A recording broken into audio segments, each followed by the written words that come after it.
misrepresent God. Maraming beses nga na may misrepresent pa ang God. Kasi kita nyo kung gaano napakaraming religions, iba-ibang mukha ng Diyos ang ipinapakita, iba-ibang karakter, iba-ibang temperament, iba-ibang mga katuruan tungkol sa kabaitan ng Diyos o sa kaistriktuhan ng Diyos. Yung mga theological concepts, yung mga pag-theorize sa mga tao tungkol sa Diyos through religious discourse, marami dyan very misleading.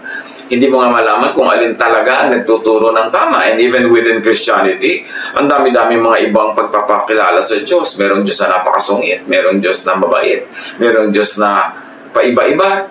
So, alin ba talaga? Paano mo makikilala ang Diyos? Merong paraan ng pagpapakilala ang Diyos na talagang foolproof. Yung talagang kitang-kita mo na hindi pwedeng i-maniobre ng tao. And that is nature. Romans 1:20, God's eternal power and character cannot be seen. But from the beginning of creation, God has shown what these are like by all He has made. In other words, bago pa nagkaroon ng religion, bago pa nagkaroon ng theology, bago pa nagkaroon ng iba't ibang schools of thought about God, nagpakilala na ang Diyos through creation. Gusto mong talaga makilala ang Diyos? Walang halong misteachings, misgivings, misinformation? Go to nature. Because God reveals Himself through the things that God had made. Now, God life, or God who is life, or life that comes from God, God life is in all forms of life. Job 12 then, every living creature is in the hands of God. Hindi lang hawak ng Diyos, kundi tinatahanan talaga ng Diyos, nandun ang Espiritu ng Diyos, dahil Diyos ang nagpapaandar sa lahat ng living beings. God life is interacting with all forms of life, automatically, hindi manually. Whether or not isipin mong hihinga ka, humihinga ka.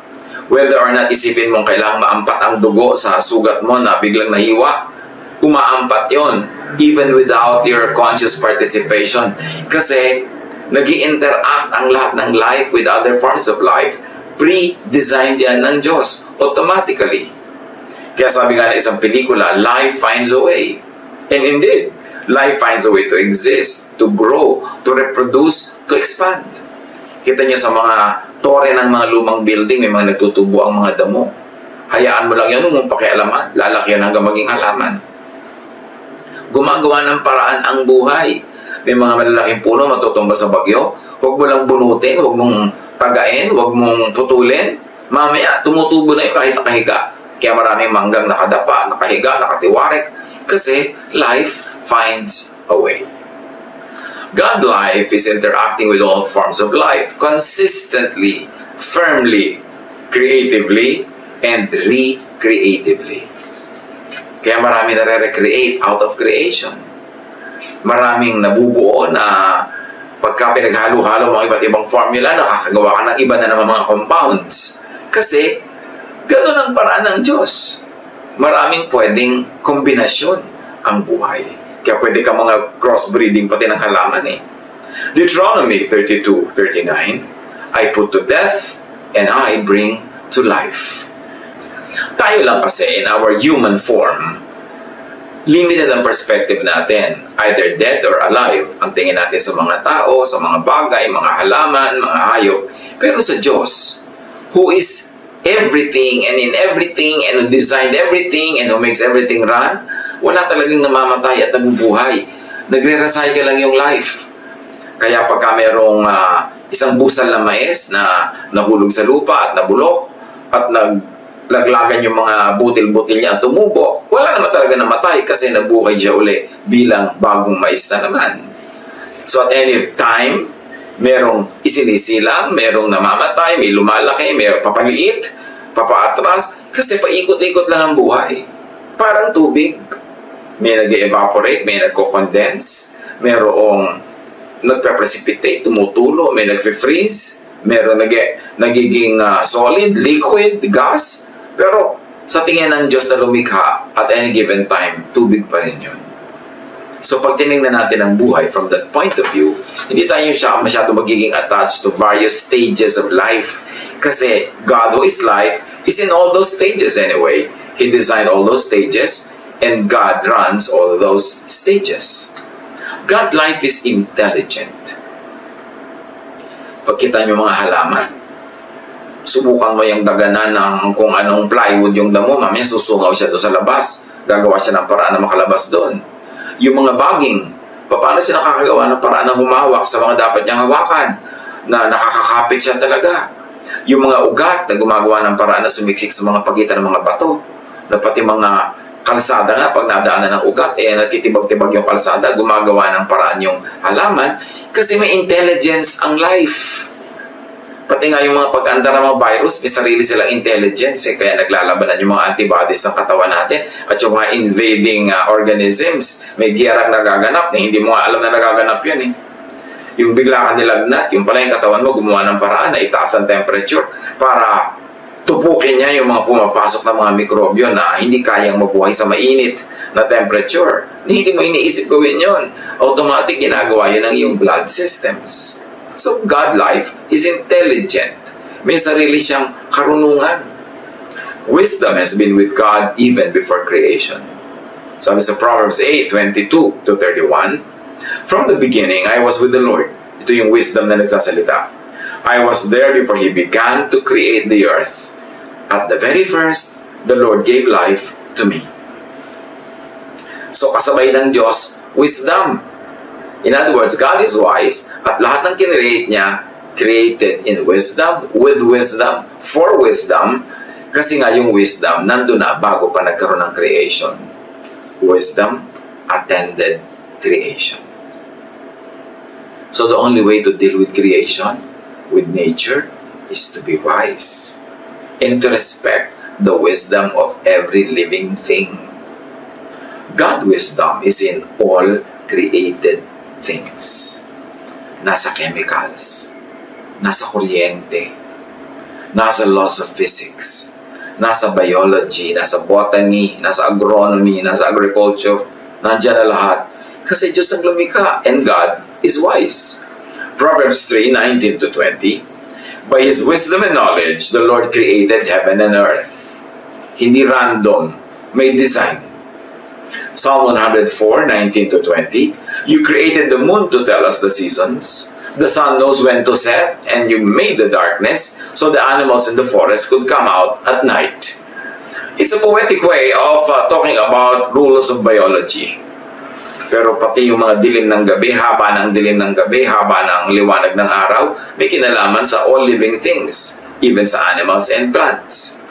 Kaya yung mga plants na inaartehan ng mga tao ang design, nilalagyan ng mga ilaw sa ilalim, nililito natin yung halaman.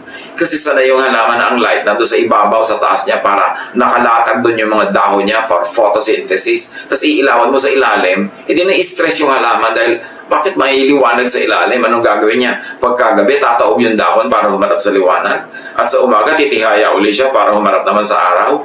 Kaya yung mga ganyan mga design ng tao, hindi nare-respect yung wisdom ng plants, yung wisdom ng Diyos sa pag-create ng plants, kaya dapat mas nagbe-blend yung mga ginagawa natin sa natural law, sa law of God, na may wisdom, run by and in wisdom. Now, intelligence is seen and shown in creation's design, function, and laws of nature, like laws of physics, laws of chemistry, laws of electricity. Lahat yan may wisdom. Kaya yung mga engineer, alam nila kung paano magde-design ng mga tulay na makakapagbuhat ng ganito kalaking load. Kasi may design na yun Kaya mga aeroplano napapalipad at this speed, with that kind of wind, with that kind of velocity, at ganitong kabigat na dalang mga cargo na tutimbang nila kung kayang buhatin niya ng aeroplano or not. Kasi lahat ng mga computations, lahat ng formula, nandiyan na sa nature, embedded na. Yung marurunong lang na tao, nadidiscover nila yung nandun na dati, pero hindi tao ang naglalagay nun. Kaya lahat ng mga inventions are based on understanding the laws of nature. Genesis 2:2-3.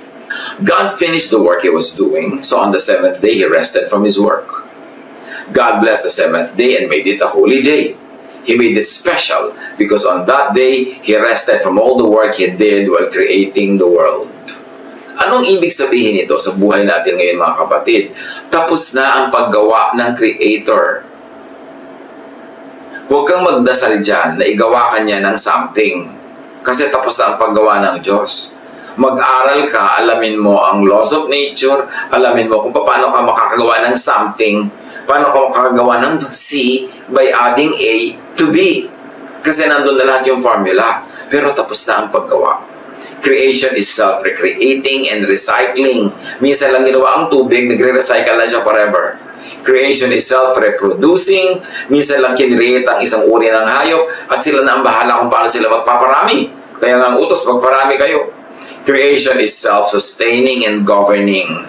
Kaya dapat hayaan natin yung forest na mag-govern sa sarili niya, makarecover siya pag may dumaang bagyo, pag nagkaroon ng forest fire. Huwag natin pakialaman, huwag natin kalbuhin, ubusin lahat ng mga resources kasi nakikialam tayo sa self-governance ng nature.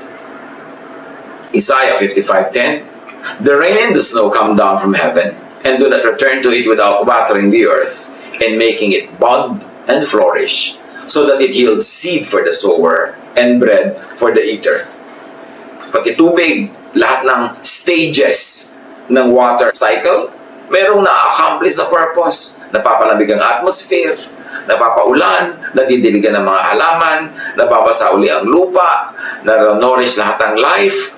Lahat, tuwing umiikot ang hangin, may na-accomplish siya, na re-recycle niya yung mga dumi, napapaalis niya yung mga impurities. May nangyayari.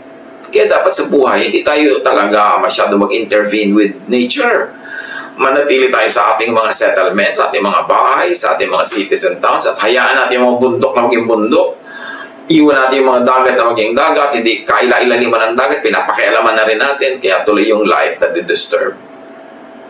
Ecclesiastes 1:4-7, "Generations come and generations go, but the earth remains forever." Talaga yung earth, matitira yan. Kaya yung mga sinasabi na, kung matutupok ang planeta, end of the world. Misreading yan of Matthew 24 and the book of Mark. Kailangan, balikan natin ang pagbasa niyan because the earth remains forever. All streams flow into the sea, yet the sea is never full. To the place the streams come from, there they return again. You see, their outstanding understanding of water cycle. Noon pa yung unang panahon sinulat. Ecclesiastes 3:11, "God makes everything happen at the right time. And God's creative work is done." Kung nagtataka kayo, ano ba tinutumbok ng usapan na to? Hold on. Manahimik kayo dyan. At makakarating tayo sa gusto nating tumbukin ang usapan na ito ng kinalaman ng God, ng natural law, at ng buhay natin. Now, God life is force. God, as shown by nature, is impersonal, objective force. May force talaga. May force ang gravity. May force ang velocity.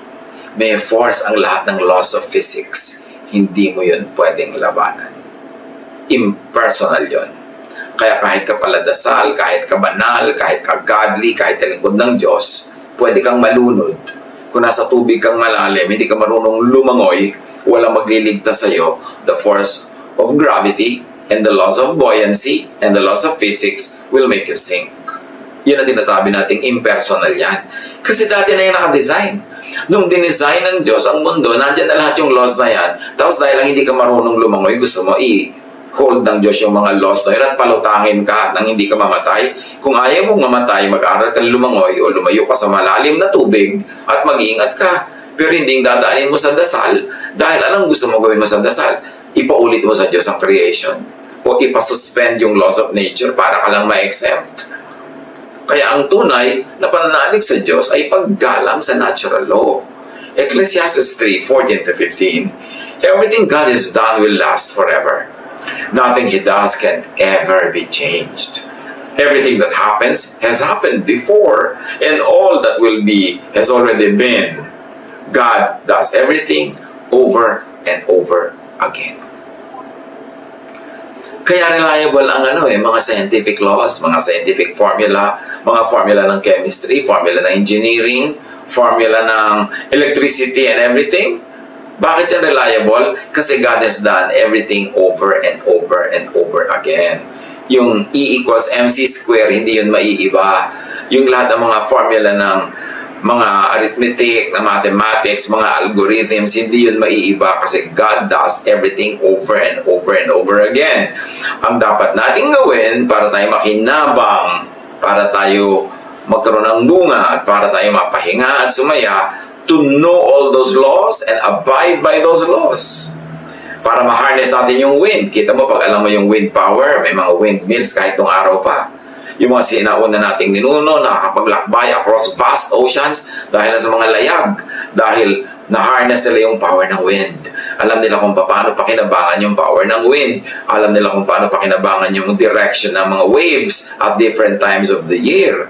Nababasa nila yung mga formation ng mga bituin sa langit, kaya nag-guide sila kahit sila ay namamangka sa dilim ng gabi, kasi natutunan nilang malaman kung paano umaandar ang nature.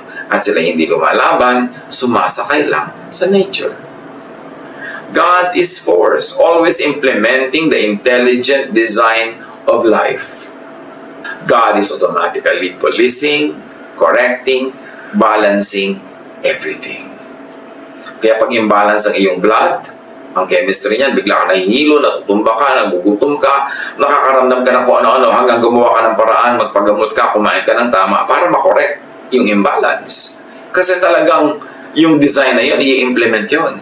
At pag hindi mo ginala, lumaban ka doon, ang ending nun, baka mamatay ang yung physical body.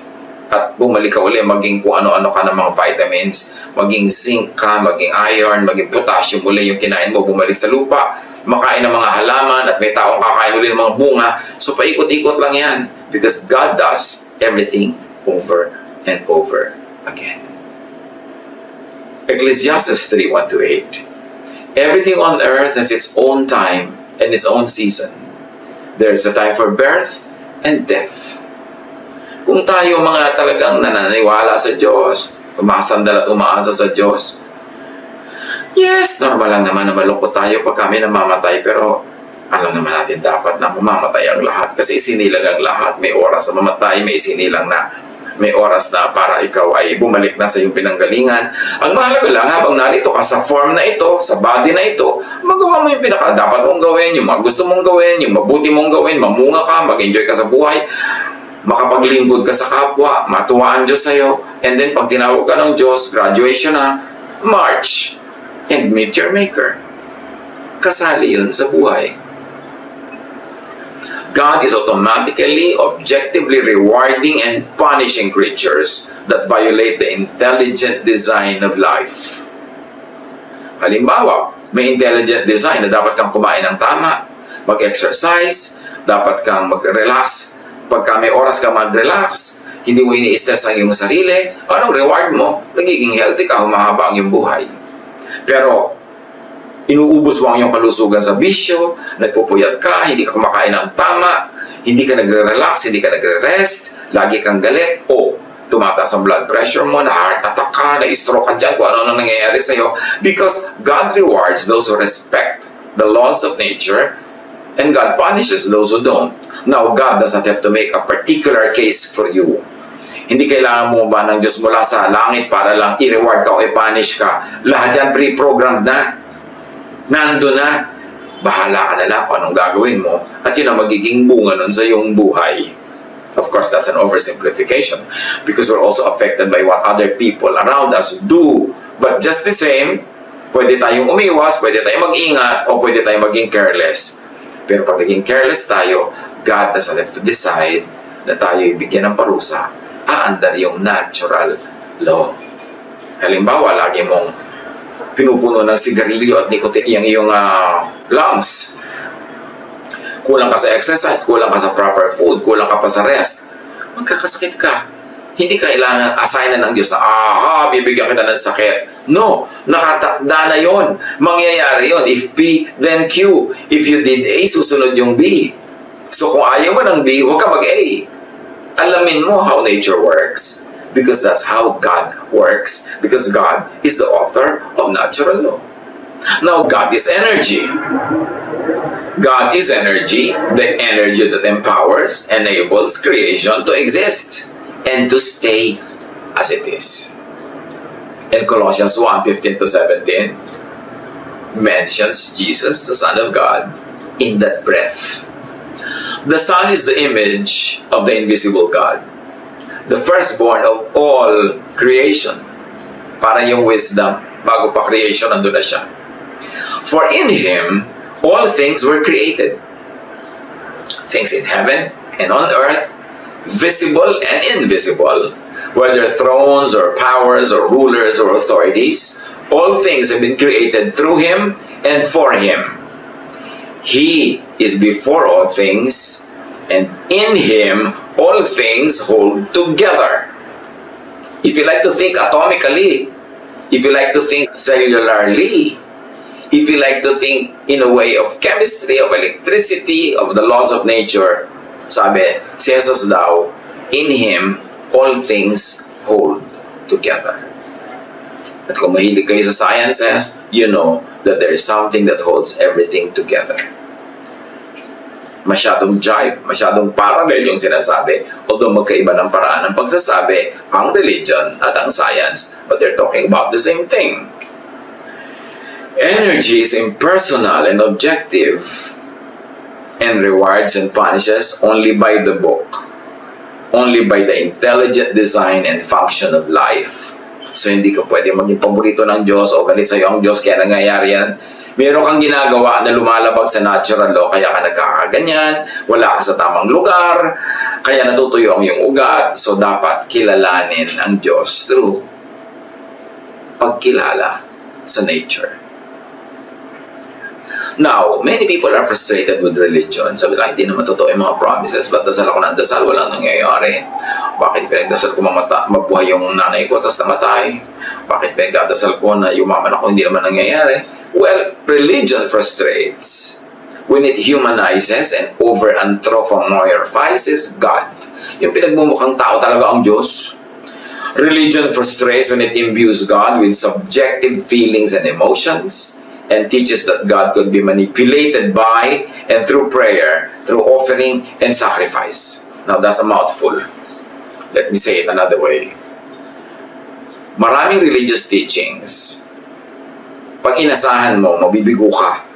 Kasi maraming religious teachings ang itinuturo ang Diyos ay tao na pwedeng umutan, pwedeng hingan, pwedeng i-manipulate, pwedeng magbaby-babyhan ka sa harap ng Diyos at magnene-nenean ka para ibigay sa yung gusto mo. Maraming nabibigo doon. Kasi, ang ginawa nga ng Diyos, automatic na ang creation. So, huwag ka nang dumiretso sa Kanya, makibagay ka sa creation, makibagay ka sa natural law, para ka makinabang at para hindi ka maparusahan o hindi ka masaktan. Job 9:16-19. Yet even then, if He lets me speak, I can't believe He would listen to me. Sabi ni Job. Pointless. I will listen to God, but I will not make Him listen to me because He already given me everything I should hear. And that is given through natural law. So, yun na lang sundin ko. Huwag na ako makipagtalo sa Diyos. Sumunod na lang ako because I cannot make God listen to me, but I should listen to God. Sabi ni Job. Should I try force? Sabi niya. Try force on God? Should I take Him to court? Could anyone make Him go? Pwede ko ba idemanda ang Diyos? Pwede ba ako mga tuwiran? Pwede ko ba siyang usigin? No! So ang gagawin ko, susunod na lang ako para may magandang mangyari. Habakkuk 1:2. Our Lord, how long must I beg for you to help before you listen? Marami sa atin, ganyan na halos ang prayer.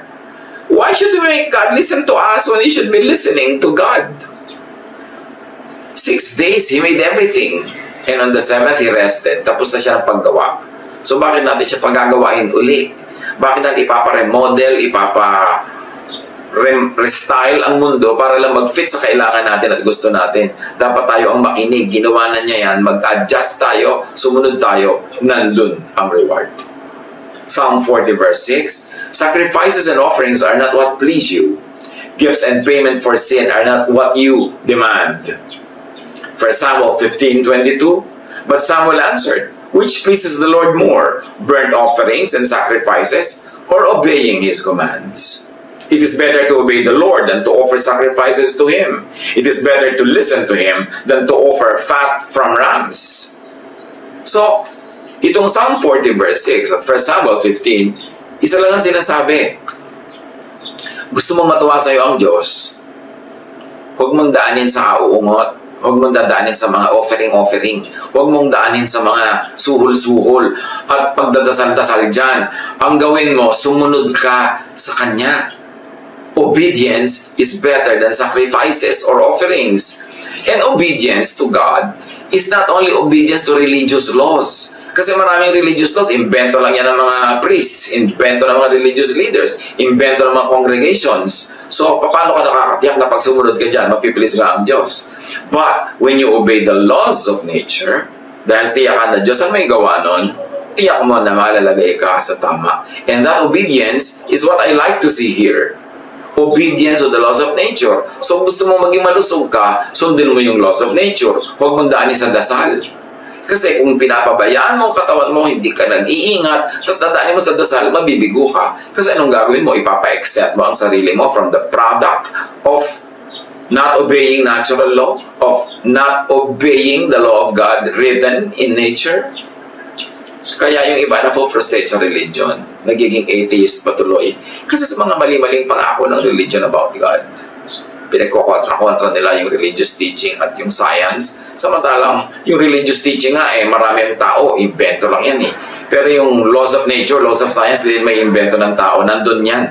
Ang tao na di-discover lang niya how it works, na i-apply lang niya, kaya may kakaroon ng applied sciences. Napapakinabangan niya, nakaka-invento siya ng mga bagay out of what he understands or she understands about natural law. Yan kuminsan ang lagi ko na lamang na kuminsan ay dinaramdam. Yung mga tao na bibigo, nagtatampo sa Diyos, lumalayo sa Diyos, kasi naman mali ang pangako sa kanila ng religion. O magdasal ka ng 15 Huwebes at susundin ka ng Diyos. Sino may sabing ganun yun? Kahit dasal ka ng dasal, kung yung buhay mo naman hindi sumusunod sa natural law, yung blessing na gusto mo hindi pa rin darating. Yung ang tamad-tamad mo, sinabi na that what you plant, you harvest. Tapos wala ka pinaplant. Tapos dasal ka ng dasal na mag-harvest ka. Mangingisay ka kada dasal pero wala ka ma-harvest. Then magagalit ka sa Diyos, magtatampo ka. Kasi nga, wrong yung teaching ng religion. Isaiah 45:9. Woe to those who quarrel with their maker, those who are nothing but potsherds among the potsherds on the ground. Does the clay say to the potter, what are you making? Does your work say, the potter has no hands? So bakit ka ano makikipagtalo? Yun ang creator. So, sumunod ka na lang. Mag-adjust ka at doon ka sasaya. Pagka sinusunod mo ang kagustuhan ng maker, hindi dadaanin mo sa reklamo, dadaanin mo sa dasal. Religion frustrates when it teaches that God could be asked to do humans' biddings. Deuteronomy 10:17, for the Lord your God is God of gods and Lord of lords, the great God, mighty and awesome, who shows no partiality and accepts no bribes. Tapos, yung ate mo sasali sa beauty contest, dadaanin mo sa kadadasal ka o offering para manalo siya. Pati ang Diyos, gagawin mong judge sa beauty contest. Yung may 2 basketball team, maglalabanan, parehong nagpe-pray yung mga supporters nila na manalo yung team nila. Sa palagay nyo talaga, madadaan ang Diyos sa dasal na may kakampihan siya isang team dahil sobrang ipinagdasal ng kabilang team?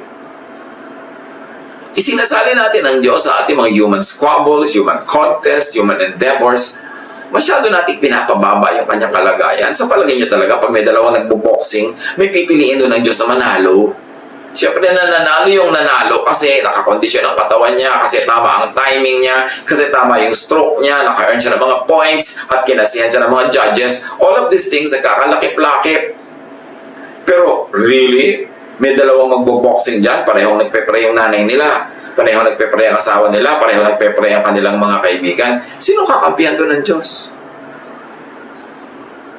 Religion frustrates when it teaches that God could be recruited to side with certain persons or groups. Kahit mga political groups, pare-parehong naglalabanan, kami ang kakampi ng Diyos, evil yung kabila. Really? Sasali ang Diyos sa mga political circus ng sangkatauhan? Meron talaga siyang kakatigan dyan na partido?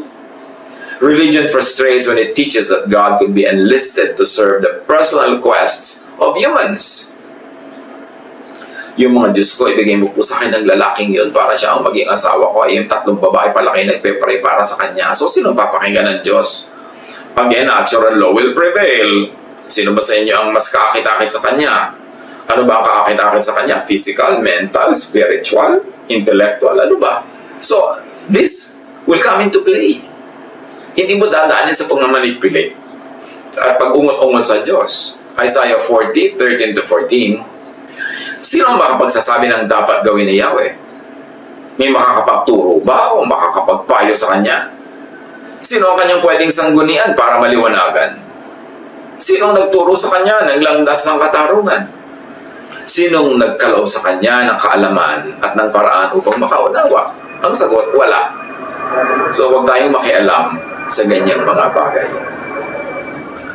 Religion frustrates when it teaches that God could be convinced to live the impersonal objective laws of life, of nature, to cater to humans' needs, wants, and whims. 2 Samuel 12:16-18. David prayed to God for the baby. David fasted and went into his house and stayed there, lying on the ground all night. The elders of David's family came to him and tried to pull him up from the ground, but he refused to get up or to eat food with them. Do you think that would be enough? On the 7th day, the baby died.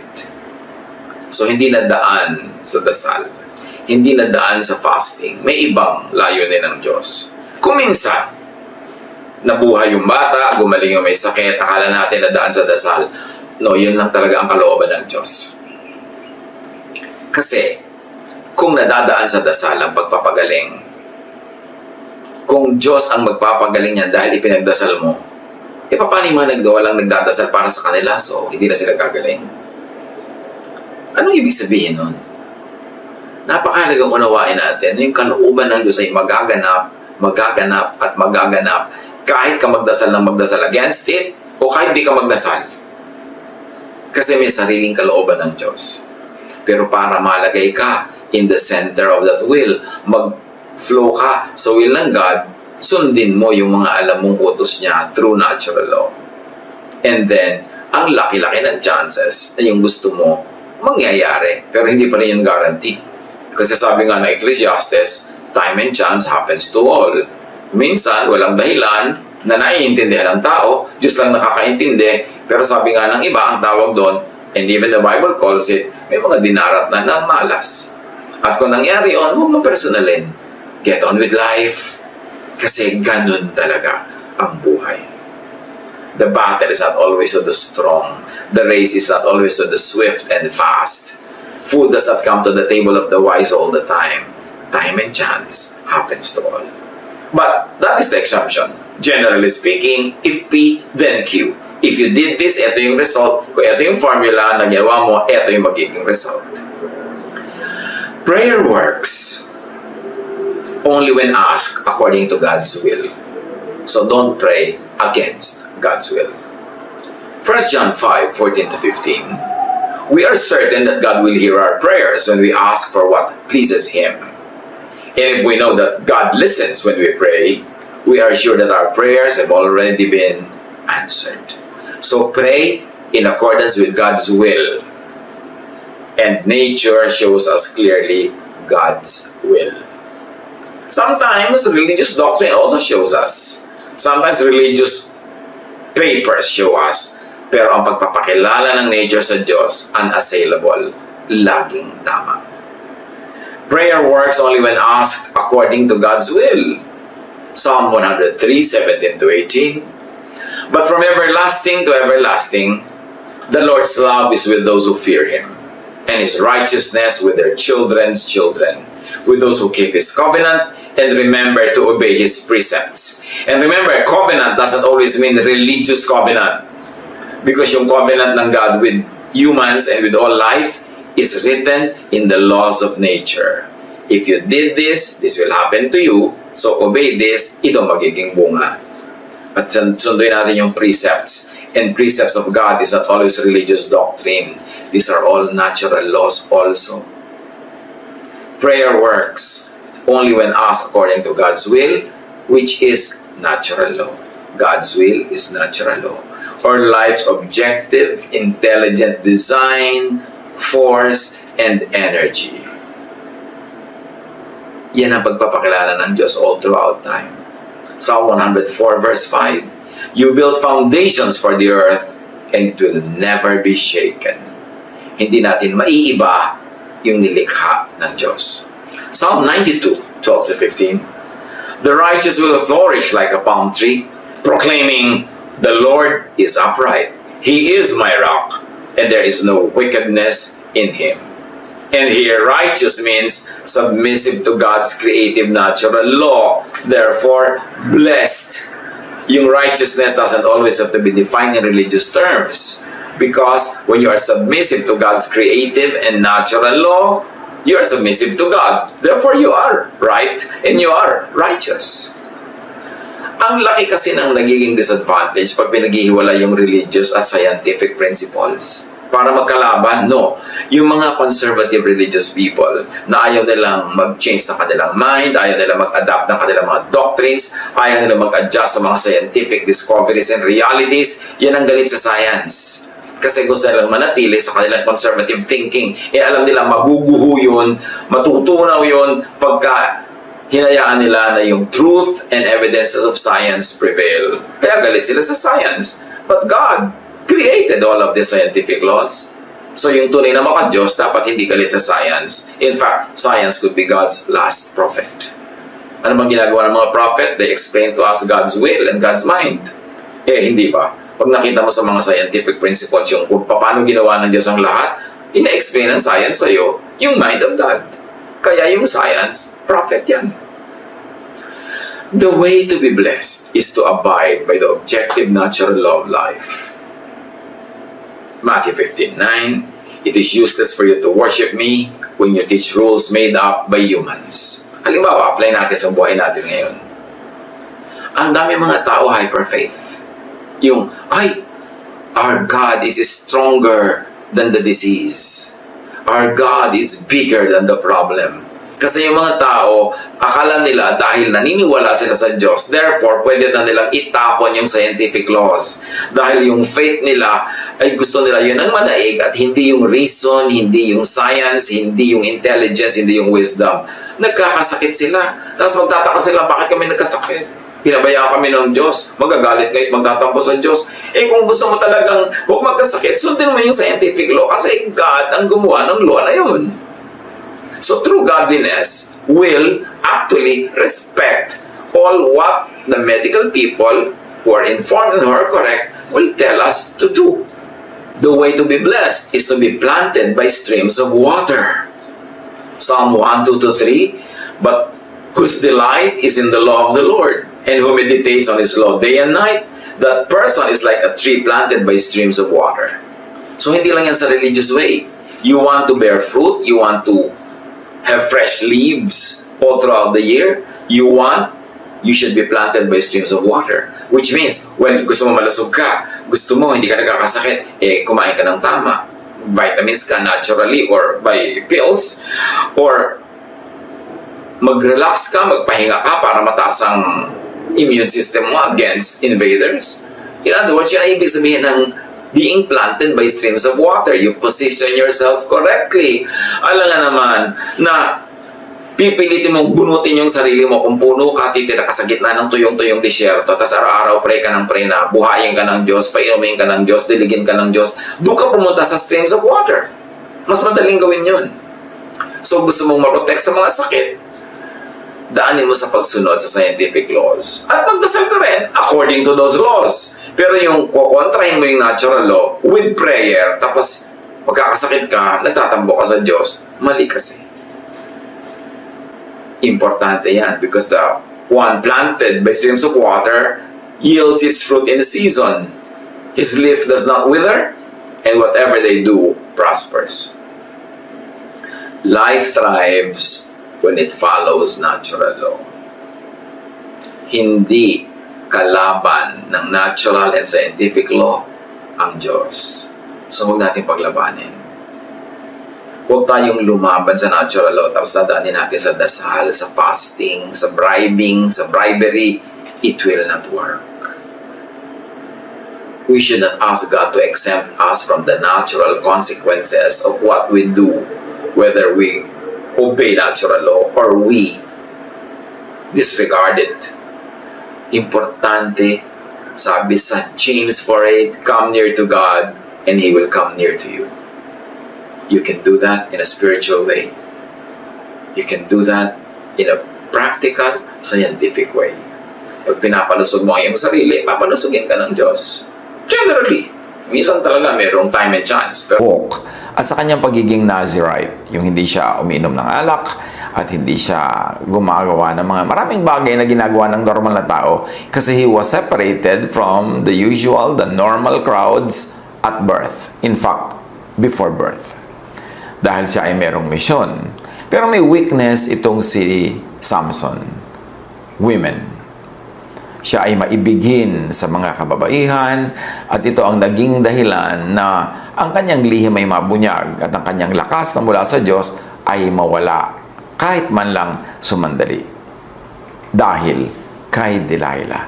At siyempre dahil din kay Samson kasi pinayagan niya si Delilah. Nag-nag, ungot-ungot. Samson's strength was his hair or in his hair. But Samson's weakness was his woman. Delilah. Samson loved Delilah. But Delilah betrayed that love, and Delilah made nag and ungot-ungot to destroy Samson. Judges 16:16-19. Araw-araw ay iyon ang inuulit-ulit niya kay Samson hanggang sa mainis ito. Yung tanong siya lang tanong, anong secret ng strength mo? Anong secret ng strength mo? Kasi si Delilah ay binayaran ng mga kalaban ni Samson para alamin ang secret ng strength ni Samson at sabihin ito sa mga kalaban ni Samson. So ito namang Samson, walang kamalay-malay na taksil pala itong Delilah na ito. Siya pala ay pawala noong kalaban, hindi niya alam na pagtataksilan siya. Some women put their men under siege with non-stop nagging, asking, and ungot-ungot. And let's not forget, sometimes this is the reverse. It is the men who are the naggers. Men who are the bungangeros. Meron din ganon, mas marami lang nga karaniwan. Yung mga babae ang may ganitong uri ng katangian o kapintasan. He got so tired of her asking him about his secret that he felt like he was going to die. Some women have no idea, or some women actually know how nag-nag, ungot-ungot, torture men. At ginagamit nila yon as a weapon to get what they want. The tongue could be some women's lethal weapon of mass destruction. And let's just be repetitious and emphatic, some men's too. Hindi lang women ang guilty of nagging at ungot-ungot, kumisan ang mga lalaki naman. James 3:6, ang dila ay parang apoy, isang daigdig ng kasamaang nagpaparumi sa ating buong pagkatao. Ang apoy nito ay mula sa impyerno at sinusunog ang lahat sa buhay ng tao. Yan ang comparison sa isang dilang masama ang bunga pagka ito ay pumipilantik na at tumitikwas-tikwas at nagsasalita. Ang malaimpyernong puso at isip ay magbubuga ng apoy sa bibig o sa pananalita, sa salita, sa words. So kung ang takbo ng utak ay malaimpyerno, kung ang laman ng puso ay malaimpyerno, lalabas ito sa bibig among many other outlets. At ito ay lalabas sa ungodly speech, sa nakakasira at nakakainis at nakamamatay na naging, ungot-ungot, o mga masasamang salita. Kaya sinabi na niya ang totoo.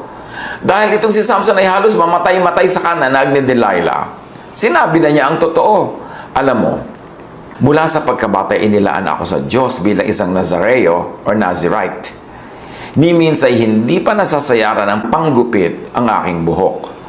Kaya kapag naputol ang aking buhok, hihina akong tulad ng karaniwang tao. So the man gave in at ibinunyag niya ang pinakamahalaga niyang lihim upang matigil na lang the woman's nagging, ungot-ungot, cry-cry, maktol-maktol, dabog-dabog, playing mute and deaf, yung hindi naman kikibo at hindi rin sasagot at hindi magsasalita at kunwari hindi ka nadidinig, or upang matigil na lang the woman's use and denial of her other lethal weapon, ang kanyang alindog.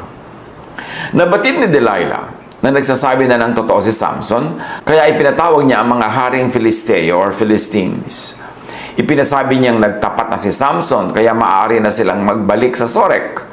Nagbalik nga roon ang mga pinuno, dala ang perang ibabayad kay Delilah. Si Samson naman ay pinatulog ni Delilah sa kanyang kandungan. Nang ito'y mahimbing na, tumawag siya ng isang tao at ginupit ang 7 tirintas ng buhok ni Samson. Nang mawala na ang kanyang kakaibang lakas, ginising ni Delilah si Samson.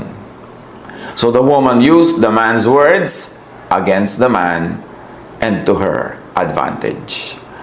Ang salita ni Samson, ginamit niya laban kay Samson. Ang pagtatapat ni Samson, ginawa niyang panlaban kay Samson na siyang nagpalakas sa kanyang sariling interest.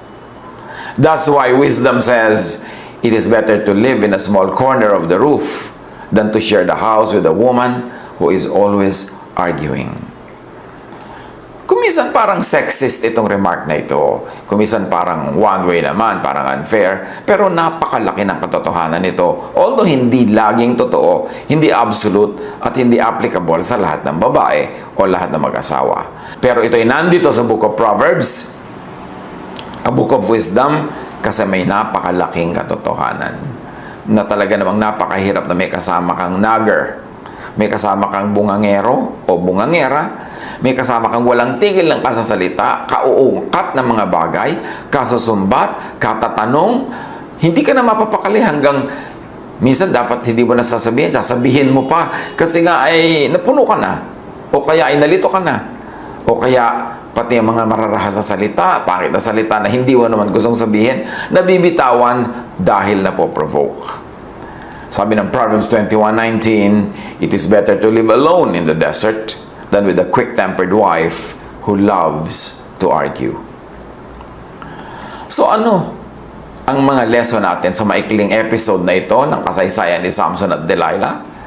Na ang mission ni Samson ay halos na-abort, although later on, naituloy din niya at great cost to his own life. Pero dahil nagtiwala siya sa babae, at yung babae naman nakuha ang gusto niya, kangangak-ngak, kauungot, kadadada, hindi maganda ang bunga nito, lalo kung merong magandang samahan. Maganda pa naman sana ang samahan ni Samson at Delilah dahil mahal naman ni Samson si Delilah. Proverbs 4:24, keep your mouth free of perversity. Keep corrupt talk far from your lips. At yung perverse talk, yung corrupt talk, ay hindi lang using bad words. Yun ay talking with good words with bad intentions.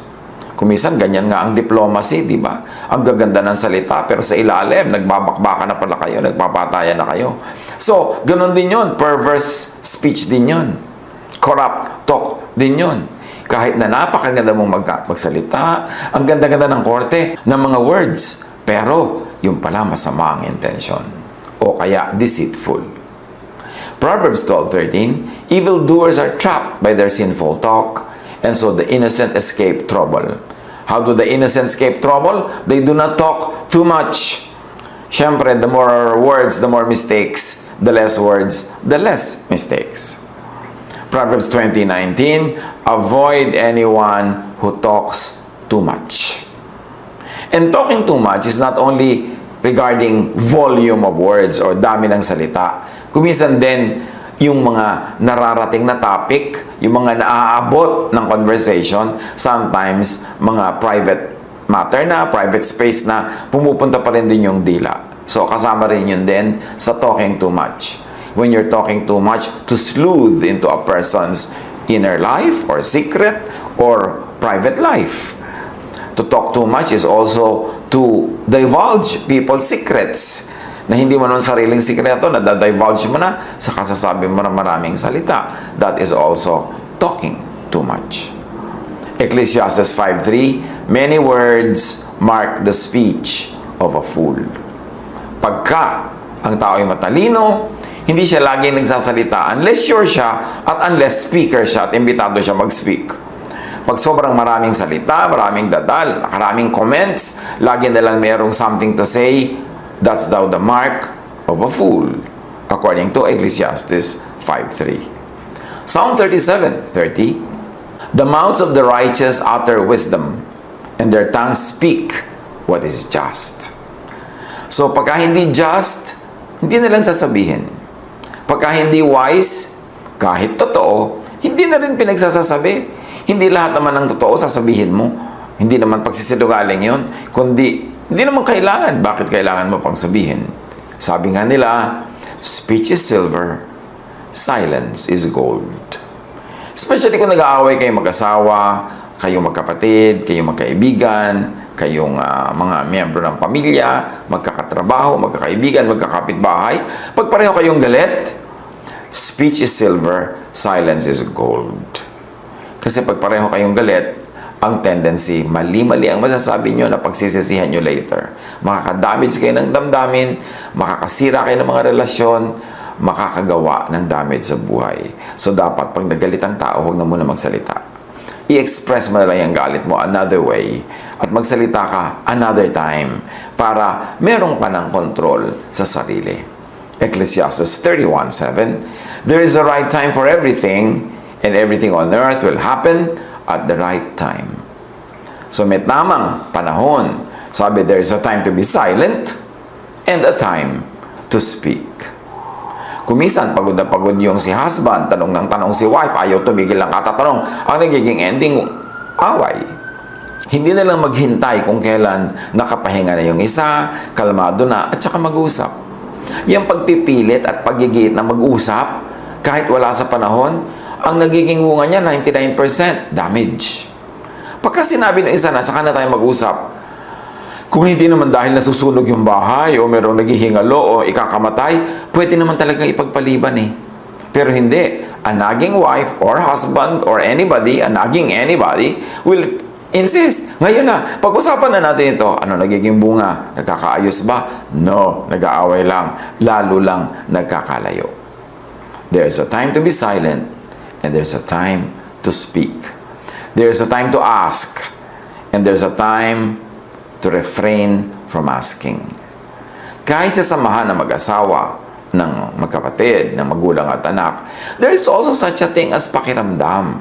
Hindi lahat ng gusto mong itatanong mo with blatant words. Hindi lahat ng gusto mong malaman, i-extract mo through a question and answer forum. Hindi lahat ng gusto mong malaman, kailangan mong palabasin sa bibig niya. May mga bagay na makiramdam ka na lang. Mayroong nuance ang lahat ng bagay. Kasi marami mga bagay, they get vulgarized when verbalized. Pag dinaan na sa salita, pumapangit na. Kaya mas magandang pakiramdaman na lang. Hindi yung mainit ang ulo mo, may tanong ka o nagagalit ka at sa mga mag-asawa, nagsiselos ka o whatever, gusto mo nang itanong agad kasi nasa fighting mode ka. Pero maganda ba ang magiging bunga nun? Those who always want to win arguments usually lose the love or the loving. So pagka kayo ay magkaibigan, magkapatid, mag-asawa, whatever, laging ikaw ang panalo, laging ikaw ang you always out-talk the other one, laging ikaw ang mananalo sa discussion, sa argumento, panalo ka nga sa pagtatalo, pero ang talo mo ay ano? Nawawala ng pagmamahal sa iyo yung tinatalo mo lagi sa bunganga. Nababawasan ng pag-ibig, lumalayo ang loob. Hanggang one day, wala na, hindi ka na talaga mahal. Ayaw ka nang makita, nandidiri na sa'yo, ina-allergic na sa'yo. Kasi inunti-unti mo siyang patayin sa maraming maliliit na bagay. Yung kasing nagnanag, hindi niya alam. Pagkanag niya, halimbawa, nagkaayos sila, balik uli sa dati ang lahat. No, hindi totoong bumabalik sa dati. Merong mga konting parang cells na namamatay at hindi na nabubuhay muli. Bihira na mabuhay yun muli. Merong nadadamage sa feeling na kahit na makarecover kayo at magbalikan kayo sa parang dati, merong hindi na bumalik na kapraso.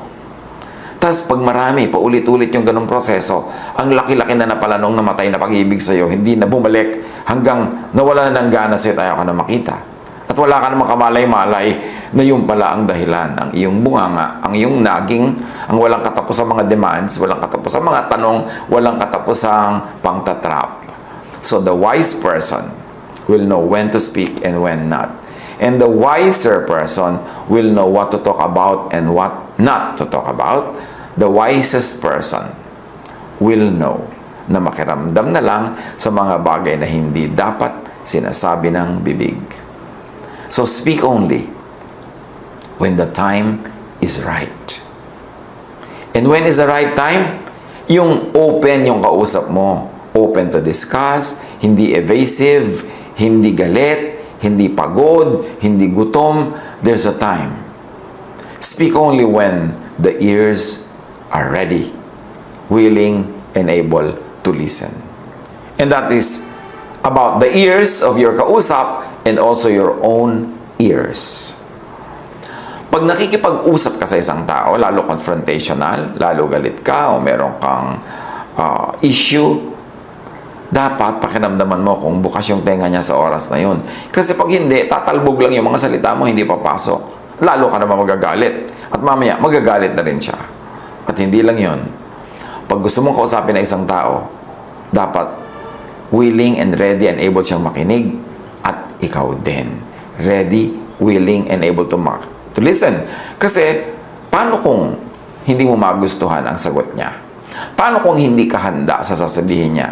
Ano naman gagawin mo? Madadagdagan ng iyong galit. Madadagdagan ng iyong fury.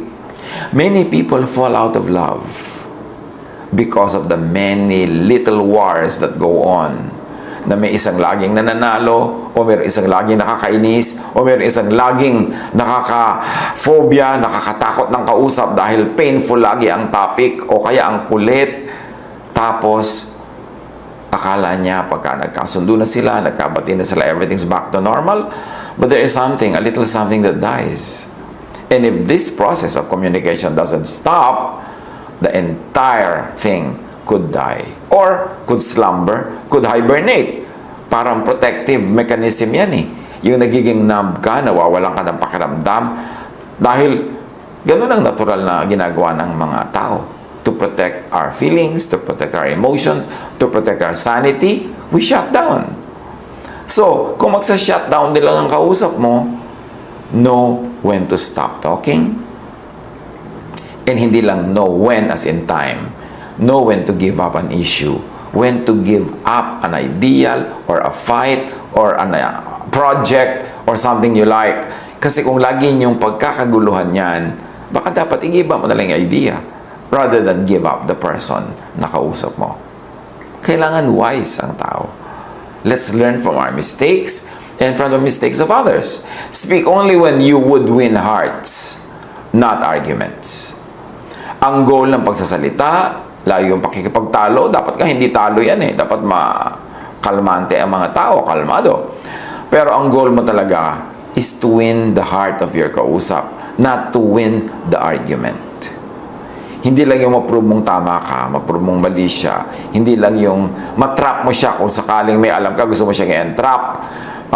Tatanungin mo pa ng mga tanong na nakakakulong na pag sumagot siya, bigla mong ilalabas yung tamang sagot, nagsisinungaling pala siya. So ano, i-embarrass mo siya. So pag i-embarrass na yan, magsisimula na maging defensive. Wala nang magandang usapan, nakasunod. Speak not only to give vent to anger. Yes, nakakapagtanggal ng galit ang pagsasalita, lalo pagsasalita ng niloloob. Pero huwag ka lang magsasalita para magtanggal ng galit. Kasi pag tinanggal mo yung galit mo, ililipat mo yun sa kausap mo. Siya naman mamaya ang galit. James 1:19, My dear brothers and sisters, take note of this. Everyone should be quick to listen, slow to speak, and slow to become angry. Meron naman mga patient na sana pero naubos na yung patient dahil nga sa nagnag, ungot-ungot, dak-dak-dak-dak nitong isang partido. Proverbs 15:1, A gentle answer turns away wrath, but a harsh word stirs up anger. Kailangan marunong tayong mag-handle ng gentle words. Magbigay ng gentle words para hindi ma-provoke ang ating kausap na lumabas din yung galit niya o ma-provoke siya magalit. Speak not only to satisfy the tongue. Kasi kuminsan ang katin niyang dila na yan may gustong sabihin. Kuminsan meron ka pang hinandang line, yung talagang pag binagsak mo yung line na yan, parang bombang sasabog. Pero anong effect? Nakakatulong ba sa relasyon? O hindi? O very cinematic, very dramatic, ang ganda ng eksena mo. Pero ang effect, nawala ang iyong minamahal, nawala ang pagmamahal niya sa'yo, nagkagalit kayo. Panalo ka ba nun? o talo. Ephesians 4:29, do not let any unwholesome talk come out of your mouths, but only what is helpful for building others up according to their needs, that it may benefit those who listen. So remember, you speak para yung nakikinig mag-benefit, hindi para ikaw na nagsasalita ang mag-benefit, makamot mo lang ang katinang yung dila kahit na nagalit, nasaktan ang iyong kausap. Proverbs 13:3, those who guard their lips preserve their lives or their relationships, but those who speak rashly will come to ruin. Pagpadalos-dalos magsalita, tandaan, merong kasunod na destruction. Proverbs 17:28, even fools are thought wise if they keep silent, and discerning if they hold their tongues. Pagka nga tahimik ka, madalas ka pang mapagkamalang matalino. Pero yung daldal ng daldal, ibinibisto niya ang kanyang kababawan kasi sa dami ng sinasabi niya, ipinapahalukay na niya ang isip at kalooban, nalalaman tuloy na ay hanggang doon lang pala ang isip niya. And speak not only to perform, huwag lang para to seize the moment and make a star of yourself. James 3:2, we all stumble in many ways. Anyone who is never at fault in whatever they say is perfect, able to keep their whole body in check. Pero walang perfect, therefore we all stumble. The more you perform, the more you try to put up a show, the more risk of stumbling. Colossians 4:5-6, be wise in the way you act towards outsiders. Make the most of every opportunity.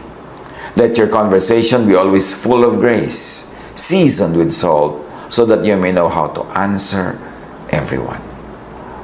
Isang marka ng malalim na tao, mahusay na tao, yung talagang magandang magbitaw ng salita at magandang pumili ng topic. Sa topic pa lang naman kasi kung minsan, mawawalan ka na ng gana sa tao. Yung ang topic niya, yun lang yun, paulit-ulit. Para yung mga tao mahiling mag-text sa isa't isa, yun ang tinetext, yun at yun. Kaya kung minsan wala ka ng gana makipag-text. Kung pwede lang na lahat ng text niya sa'yo kahapon, i-cut paste na lang niya, ipadala niya ulit today. Kasi the same lang. So ikaw, lahat ng sagot mo kahapon, i-cut paste mo na rin. Kasi yun din lang ang sagot mo. Kasi yun lang ang topic niya. At pag gano'n ang conversation, lalo magkaiba kayo ng intelligence quotient. Lalo magkaiba ang inyong mentality. Lalo magkaiba ang paraan nyo ng pag-iisip. Siguradong isa sa inyo ay mawala ng gana o pareho kayo. Lalabas at lalabas yun. Napakahalaga to be a good conversationalist. Huwag lang basta may masabi. Maraming mga nonsense na sinasabi ang tao, hindi na kailangan sabihin. Isa na lang dyan, ano ba yung ingat? Kung gusto mo, kumisan pag nakakatanggap ka ng ingat, gusto mong sagutan, syempre, mag-iingat ako. Alam mo, hindi ako mag-iingat. Ba't kailangan mo sabihin sa akin yan? Pero actually, magandang intention ng nagsasabi ng ingat. Ang gusto lang niya sabihin, I care for you. Pero hindi ba tayo pwede mag-isip ng ibang paraan ng pagsasabi ng I care for you? Pwede bang sabihin na, baka mag-umulan, may dala ka bang payong? I care for you din yun. Pagka halimbawa, ang kausap mo ay magugutumin, lalo diabetic, pwede mo sabihin, may baon ka ba dyang kapraso makakain or snack? Kesa ingat. Lagi nilang ingat, nakakabor nang tanggapin yung ingat na yan. Kasi kung may tatlong kausap ka, lahat din sila sabi, ingat. Parang gusto mo sabihin, bakit hindi ba ako mag-iingat kung di nyo sabihin? Meron pang, nagsuswimming ka o nagpapasyal ka, sasabihin, stay safe. Yung, para ba sinasabi mo na nagpapabaya ba ako sa sarili ko, nagsuswimming ako, ibig sabihin, humahanap ako ng danger? I'm sure magandang intention na nagsasabi noon, pero hindi ba pwedeng sabihin ng ibang words, ibang paraan, kundi yun na lang ng yun, boring na tuloy matanggap. This is what we mean. Ngayon, may mga tao naman na siguro yung level of kind of thinking nila, yung mentality nila, hindi nila napapansin na boring yun, nag-enjoy pa sila. Pero merong mga nakakapansin na boring yun. May mga nawawala na ng gana. And if you like to keep these people in your circle of conversations, kailangan marunong ka makipag-usap. Kailangan i-calibrate mo rin yung mga level ng pag-uusapan, yung topic, hindi yun na lang ng yun. That is, if you value people, if you value your relationship with them, and you like to use speech or communication tools to enhance your relationship, not to destroy it. Speak not only to wow the third-party audience. Meron naman kasi nagsasalita yung sinasabi na matatanda na sa kalabaw ang hataw, sa kabayo ang latay. In other words, kausap kita, may sinasabi ko sa iyo, but this is not really for your consumption, but for the consumption of those who are listening nearby. Yung mga nakikiusyoso, nakikidinig sa audience. And in that case, nababaliwala yung pagkatao ng kausap kasi ginagawa mo lang siyang parang patalbugan ng sinasabi mo para marinig ng iba. Don't speak that way, and don't speak to people that way and with that kind of agenda. Proverbs 10:32, the lips of the righteous know what finds favor, but the mouth of the wicked only what is perverse. Proverbs 20 verse 3, it is to one's honor to avoid strife, but every fool is quick to quarrel. So, nakararangal daw na bagay na umiwas sa pagtatalo, sa away, sa conflict, pero ang hangal, mabilis makipag-away. Kasi pag may nadinig ka kuminsan na parang pwede mong gamitin at palakihin na gulo, kung matalino ka, palalampasin mo na lang eh. Pero kung mapang-away ka, kulang ka sa necessary intelligence, gagamitin mo pa yon, babalikan mo pa, i-repeat mo pa, pero anong bunga? Gulo, away, is that really what you want? Proverbs 10:6, blessings crown the head of the righteous, but violence overwhelms the mouth of the wicked. At ang wickedness dyan, hindi lang yung outright murders, hindi lang yung outright violence, yung nakakasakit ka rin ng damdamin o nakakasira ka ng samahan. Speak not only to display power. Proverbs 11:9, with their mouths the godless destroy their neighbors, but through knowledge the righteous escape. Speak not only to defeat the enemy, but to turn him or her into a friend. And what we mean here by enemy is not exactly enemy, but speak not only to defeat whoever you like to defeat, but to turn that person into a friend. Not to win a discussion, but to win a heart.